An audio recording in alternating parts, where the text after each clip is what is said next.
मैं जिंदगी का साथ निभाता चला गया, हर फिक्र को धुएं में उड़ाता चला गया। अगर आप भी ऐसे ही अपनी ज़िंदगी जी रहे हैं तो याद रखिएगा कि सिगरेट के धुएं के साथ साथ वेप का धुआं भी आपकी ज़िंदगी को बर्बाद कर सकता है। Smoking is injurious to health, don't smoke.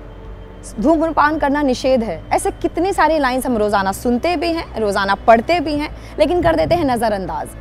Cigarette से कैंसर होता है, सिगरेट से लंग्स खराब होते हैं, रेस्पिरेटरी सिस्टम खराब होता है और भी न जाने कितनी सारी बीमारियां होती हैं। शायद हमारी बॉडी का ऐसा कोई भी ऑर्गन नहीं है जो कि सिगरेट पीने से प्रभावित ना होता हो। लेकिन इसका मतलब ये नहीं है कि हमें ये लाइसेंस मिल गया है कि हम वेप ले लें। वेप से भी बहुत सारे नुकसान होते हैं। आइए जानते हैं। आजकल एक चलन सा बन गया है वेप या ई सिगरेट का। लोगों को ऐसा लगता है कि स्मोकिंग छोड़ने के लिए यानी कि सिगरेट छोड़ने के लिए वेप का इस्तेमाल करना ज़रूरी है और ये सुरक्षित है। तो आप बिल्कुल गलत सोच रहे हैं, क्योंकि वेप भी उतना ही हानिकारक है और साइंटिस्ट तो अभी तक यही रिसर्च कर रहे हैं कि लॉन्ग टर्म इफेक्ट वेप के और कितने बुरे हो सकते हैं। तो इसका मतलब ये है कि वेप का धुआं भी हमारे लिए बहुत ही ज़्यादा नुकसानदायक हो सकता है। वेप ने खास तौर से टीनेजर्स को अपने कब्जे में ले लिया है। कैसे? क्योंकि इसमें होता है निकोटीन, जो आपको एडिक्टिव बना देता है, यानी कि आप धीरे धीरे इसके एडिक्शन में आ जाते हैं, आप इसकी आदी हो जाते हैं, आपको आदत हो जाती है। और साथ में इसमें फ्लेवर्स होते हैं जिसकी वजह से जब इसका नशा करते हैं तो बहुत अच्छा लगता है और साथ में हम अपने आप को ये धोखा भी देते हैं कि भाई हमने सिगरेट छोड़ी है तो वेप तो ले ही सकते हैं, जो कि बहुत गलत है। अगर साइंटिस्ट की माने तो ई सिगरेट और वेप में इतना सारा निकोटीन होता है जो फीटस के ब्रेन, टीन्स के ब्रेन और चिल्ड्रन की ब्रेन को डेवलप ही नहीं होने देता है।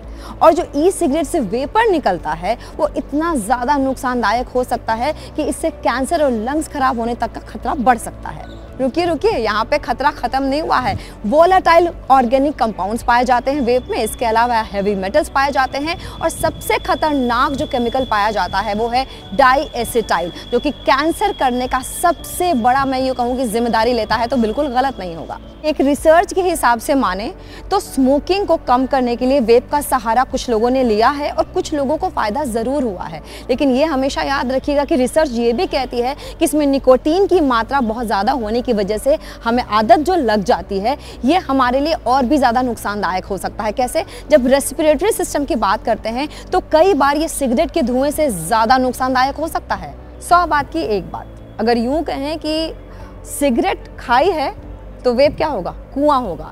और बचने वाले तो दोनों में से कहीं भी नहीं है। तो अगर टशन में वेप का इस्तेमाल कर रहे हैं या फिर सिगरेट छोड़ने के नाम पर इस्तेमाल कर रहे हैं तो अभी से दोनों को क्विट कर दीजिए। वो कहते हैं ना, समझदार को इशारा ही काफ़ी होता है। और फिलहाल इशारा नहीं, हमने तो आपको अच्छे से समझा दिया है कि सिगरेट और वेप दोनों ही आपके लिए हानिकारक हो सकते हैं। कैंसर का खतरा दोनों से ही है, लंग्स खराब होने का खतरा दोनों से ही है। हाँ, ये बात अलग है कि सिगरेट से टार थोड़ा ज़्यादा जमा होता है, लेकिन इसका मतलब ये नहीं है कि वेप सुरक्षित है। तो इशारा ये है कि आपको दोनों को नो बोलना है। अगर आपको हमारा आज का वीडियो पसंद आया है तो लाइक, शेयर, कमेंट ज़रूर कीजिएगा और अगले वीडियो के बारे में ज़रूर बताइएगा कि आपको कौन सा देखना है।